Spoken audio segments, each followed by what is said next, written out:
So hey guys, welcome back to my new video. अब guys, अगर तुम लोग ने थंबनेल देखा है तो तुम समझ ही गए रहोगे कि मैं किस बारे में बात कर रहा हूँ। आज गाइस मैं बात करूंगा पोकेमोन की वो मोमेंट्स के ऊपर जिसको देखकर बहुत सारे पोकेमोन फैंस बहुत गुस्सा हो गए थे। तो गाइस चलो अब वीडियो को स्टार्ट करते हैं, और हाँ, वीडियो को एंड तक जरूर देखना। Number 5, Tracy replacing Brock. अब गाइस तुम लोगों ने पोकेमोन की ऑरेंज आइलैंड्स की सीरीज तो देखी होगी, ऑफ कोर्स देखी होगी, टीवी पे जो आता था ये सीरीज। तो अगर तुमने ये सीरीज देखी है तो तुम्हें पता ही होगा कि ब्रॉक ने ऐश को छोड़ दिया था क्योंकि उसे प्रोफेसर आइवी से प्यार हो गया था एक तरह से, और वो इसीलिए प्रोफेसर आइवी के रिसर्च लैब में रुक गया था। और इसीलिए गाइस हमें एक नया कैरेक्टर देखने को मिला था जो था ट्रेसी। और फिर गाइस यहाँ से ही शुरू हुआ था ट्रेसी को हेट मिलना चालू। अब गाइस ये जो हेट मिलना जो चालू हुआ ये अभी से नहीं हो रहा था, बल्कि 2002 या फिर 2003 में जब पोकेमोन ऑरेंज आइलैंड्स की जब नए एपिसोड्स आते थे टीवी पे, तब ये हेट मिलना चालू हुआ था। अभी तो कोई हेट करता भी नहीं ट्रेसी को, क्योंकि आधे लोग तो ट्रेसी को भूल भी गए होंगे। ऑफ कोर्स गाइस तुम लोग भी भूल ही गए होंगे, लेकिन मेरा वीडियो देखकर तुम्हें पता चला होगा कि हाँ भाई, ट्रेसी भी एग्जिस्ट करता है पोकेमोन एनिमे में। अब गाइस तुम लोग सोच रहे होगे कि उस समय ट्रेसी को इतना हेट मिलना क्यों चालू हुआ था। तो गाइस उसके बहुत सारे रीजंस है। जैसे ट्रेसी बहुत बोरिंग था, मतलब उसे सिर्फ पोकेमोन की नॉलेज और स्केच के अलावा और कुछ नहीं आता था, और ना तो वो फनी था, इसलिए एपिसोड्स में ज़्यादा कॉमेडी भी नहीं होती थी, और कुछ एपिसोड्स भी बोरिंग होते थे। और एक ये रीज़न ये था कि ट्रेसी को ब्रॉक से बहुत कंपेयर किया जाता था कि ब्रॉक कितना फ़नी था, उसे खाना भी बनाना आता था और वो एंटरटेनिंग भी था। लेकिन ट्रेसी के पास ऐसी कुछ भी बात नहीं थी, वो बस एक सिंपल कैरेक्टर था, उसे कुछ नहीं आता था। फिर गाइस और एक रीज़न ये था कि ट्रेसी की कोई स्पेशल रीज़न ही नहीं था उसे पसंद करने का या फिर हेट करने का। मतलब गाइस अगर तुम कोई भी एनिमे देखते हो तो तुम्हारा कोई तो फेवरेट कैरेक्टर होगा ही, जिसका तुम्हें कुछ तो ऐसा स्पेशल चीज़ पसंद आता होगा वो कैरेक्टर का, इसलिए तो तुम्हें वो पसंद है ना। वही गाइस अगर हम वो कैरेक्टर्स के बारे में बात करें जिन्हें हम हेट करते हैं, तो उसकी कोई तो एक ऐसी स्पेशल चीज़ रहेगी ना जिसकी वजह से तुम उसे हेट करते हो।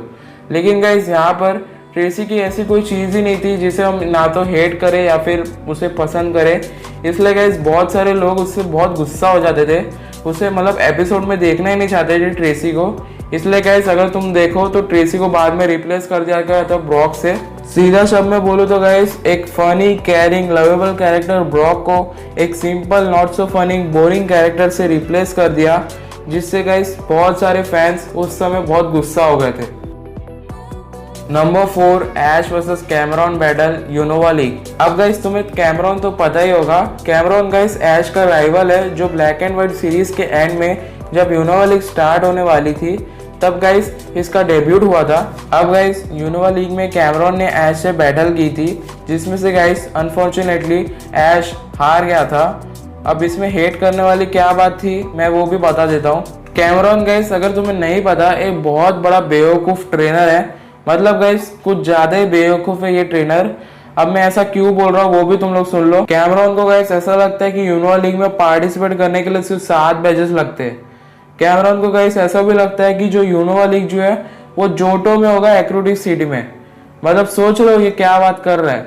अब यूनोवा लीग जोटो में क्यों होगा, यूनोवा में नहीं होएगा, कुछ भी बात करता है। और गाइस यही नहीं, कैमरॉन को पता ही नहीं कि यूनोवा लीग का जो टूर्नामेंट है उसमें रजिस्टर भी करना पड़ता है। मतलब गाइस तुम लोग समझ रहे हो कितना बेवकूफ़ है ये कैमरॉन।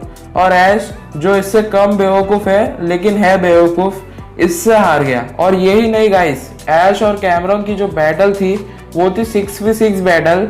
और गाइस इसमें भी कैमरॉन ने एक बेवकूफ़ वाला काम किया। इस बैटल में कैमरॉन ने सिर्फ 5 पोकेमोन ही लाए थे, लेकिन इसके बावजूद ऐश हार गया। पर गाइस मैं जो बात के लिए गुस्सा हुआ था ये बैटल में वो थी ऐश की टीम, क्योंकि गाइस ऐश ने अपने सबसे फालतू पोकेमोन्स को अपनी टीम में रखा था जो कि बहुत वीक थे, जैसे अनफेजेंट, ओशोवॉट, बोल्डोर। मतलब ये क्या टीम है।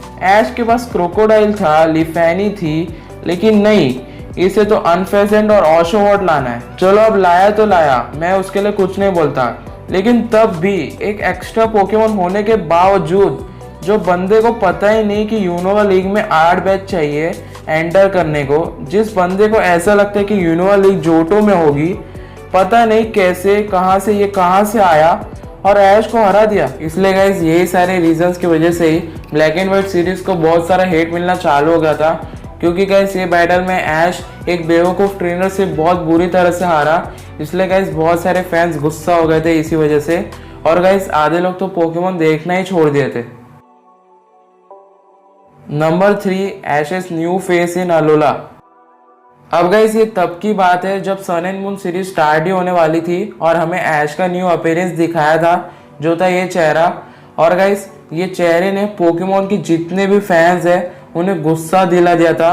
मतलब भाई कौन नहीं गुस्सा होगा ये चेहरा देखकर। अब गाइस अगर तुम जितने भी जो ऐश है दूसरे रीजन्स के, उससे अगर तुम अलोला वाले को कंपेयर करो तो तुम देख सकते हो कि कितना डिफरेंस है इनके आर्ट स्टाइल में। मतलब गाइस अगर तुम नोटिस करो, ऐश के दिमाग के अलावा ऐश का जो आर्ट स्टाइल है, मतलब उसका जो अपीयरेंस है, वो गाइस हर रीजन में मेच्योर होते जाता था।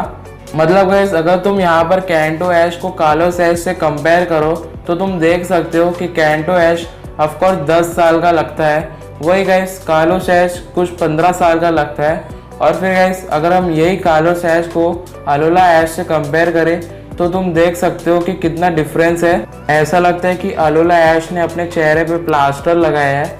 मतलब यार देखो ये चेहरे को, कितना बंदर जैसा चेहरा है जिसकी ठीक से नाक भी नहीं दिख रही है। बेसिकली गाइस जो पोकेमॉन वाले हैं उन्हें ऐसा लगा कि जो ऐश का जो आर्ट स्टाइल है वो एक 10 साल के बच्चे जैसा नहीं लगता। मतलब ये लोग कालोस ऐश की बात कर रहे हैं, और इसीलिए उन्होंने सोचा कि जो अलोला ऐश का जो आर्ट स्टाइल होगा उसे वो थोड़ा 10 साल के बच्चे जैसा बनाएंगे। और फिर उन्होंने ये चेहरा बना दिया जो बहुत सारे लोगों को पसंद नहीं आया, और बहुत सारे लोग गुस्सा भी हो गए थे ऐश का ये चेहरा देखकर। वेल गाइस जैसे भी ऐश का चेहरा हो, मैं तो कभी ऐश को हेट करूंगा नहीं। और गाइस वैसे भी जो पोकेमॉन जर्नीज वाला जो ऐश है उसका आर्ट स्टाइल बहुत ही ज़्यादा मस्त है, इसलिए मेरे को तो फर्क नहीं पड़ता। और गाइस वैसे भी अलोला लीग इसी बंदर जैसे चेहरे नहीं जीता था, इसलिए गाइस ज़्यादा लोग तो ये बात को भूल ही गए हैं। नंबर 2, ऐश रिलीजिंग ग्रीनिंजा। अब भाई ये वाला मोमेंट तो सबको याद ही होगा जब ऐश ने अपना ग्रीनिंजा रिलीज किया, जिसमें गाइस बहुत सारे लोग, मतलब कुछ ज़्यादा ही लोग दुखी और गुस्सा हो गए थे, क्योंकि गाइस ये सीन ही ऐसा था कि काफ़ी लोग को गुस्सा और दुख साथ में हो रहा था। ऐश का सबसे स्ट्रॉन्गेस्ट पोकेमॉन उसे छोड़कर जा रहा था, अब कोई गुस्सा होएगा कि नहीं यार। ग्रीनिंजा ने ऐश को फर्स्ट जिम से इतना साथ दिया था, और फिर हमें इसके न्यू पावर का भी पता चला था जो था ऐश ग्रीनिंजा, जो इतना पावरफुल था कि सारे पोकेमॉन फैंस को वही अच्छा लगा था, और कुछ के तो फेवरेट पोकेमॉन भी हो गया था ग्रीनिंजा। और यही ऑसम पोकेमॉन ऐश को छोड़कर जा रहा था, इसलिए बहुत सारे लोग गुस्सा थे। ये एक्चुअल में गुस्सा से ज़्यादा सैड मोमेंट भी था, क्योंकि ये सीन के बाद हम कभी ऐश ग्रीनिंजा को देख नहीं पाएंगे, इसलिए बहुत लोग गुस्सा भी थे और एक तरह से सैड भी थे। मैं भी था, लेकिन कोई बात नहीं, जो होना था वो हो गया। अब I hope Greninja Pokemon Journeys में भी रिटर्न करे।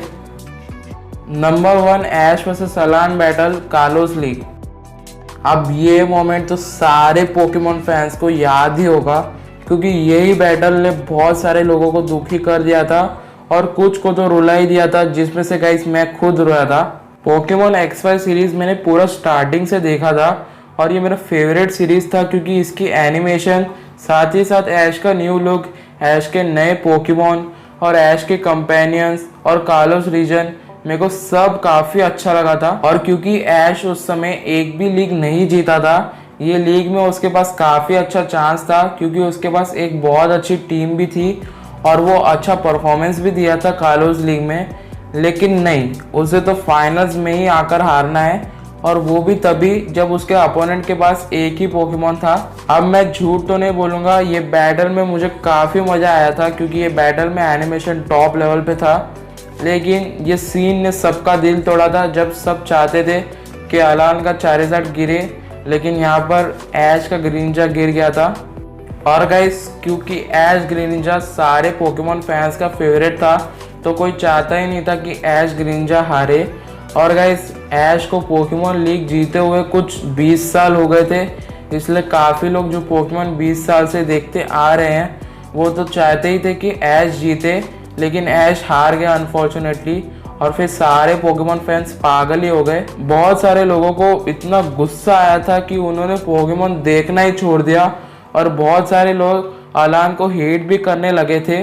लेकिन अभी कोई इस सीन पर इतना ध्यान नहीं देता क्योंकि ऐश ने अलग लीग जीत ली है, इसलिए कुछ लोग तो ये सीन देखकर कुछ भी गुस्से या फिर दुखी नहीं होते, बल्कि बस वो तो यही चाहते कि सरीना रिटर्न करे पोकेमोन एनिमे में। लेकिन गाइस जो भी हो, सारे पोकेमोन फैंस चाहते थे कि ऐश जीते, ऐश जीते, ऐश जीते। सब वही बोल रहे थे कि ऐश जीतना चाहिए, सारे प्रे कर रहे थे कि ऐश जीते, लेकिन नहीं, ऐश हार गया। और फिर सारे पोकेमोन फैंस दुखी हो गए और मेरे हिसाब से ज़्यादातर तो गुस्सा ही हुए थे। मैं तो बहुत गुस्सा हो गया था क्योंकि गाइस पोकेमोन XY सीरीज़ बहुत ही मस्त सीरीज़ थी। इसके एनिमेशन, साथ ही साथ पोकेमोन कालोस के जो पोकेमोन थे सब एकदम बढ़िया थे, सब मस्त था। और ऐश का ग्रीनिंजा भी एकदम मस्त था, सब एकदम मस्त चल रहा था। लेकिन ऐश हार गया और फिर बाद में सारे दुखी हो गए, सारे पोकेमोन फैंस दुखी हो गए। तो गाइस बस यही था मेरा ये वीडियो। आपको कौन से मोमेंट पे सबसे ज़्यादा गुस्सा आया था मेरे को कमेंट करके ज़रूर बताना। और तुम्हें अगर वीडियो अच्छा लगा तो प्लीज़ लाइक भी कर देना। और यार अगर तुम लोग चैनल पे नए हो तो प्लीज़ सब्सक्राइब भी कर दो। हम 700 सब्सक्राइबर्स के बहुत करीब है। सो या प्लीज़ सब्सक्राइब। चलो मिलते हैं अब नेक्स्ट वीडियो में। Thanks for watching.